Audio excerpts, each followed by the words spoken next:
দেখেন গরুর পূজা কিভাবে শুরু হয় পৃথিবীতে প্রথম।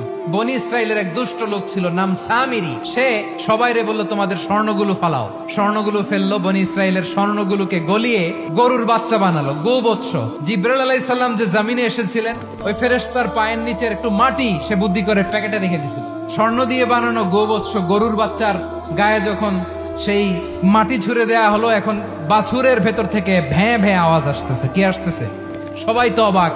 সামিরি বলে, আরে তোমরা যে 70 জন দিয়ে মুসা আলাইহিস সালাম রে পাঠাইছো ওইদিকে, এত ঘুরতেছে, আল্লাহরে খুঁজে পায় না, আল্লাহ তো এটার ভিতরে ঢুকছে। নাউজুবিল্লাহ, এটার ভিতরে সেজদা দাও। এই সেজদা দিয়ে গেল। হারুন আলাইহিস সালাম তাদেরকে বুঝালেন, শিরক করো না, আল্লাহরে ভয় করো।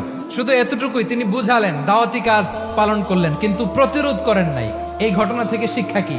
শিক্ষা হচ্ছে, আপনি শিরকের আড্ডাখানা দেখলেও বৃহৎ স্বার্থে তাওহীদের দাওয়াত দিবেন, প্রয়োজনে আপনি ঐক্য নষ্ট করবেন না। সুবহানাল্লাহ পড়বেন না?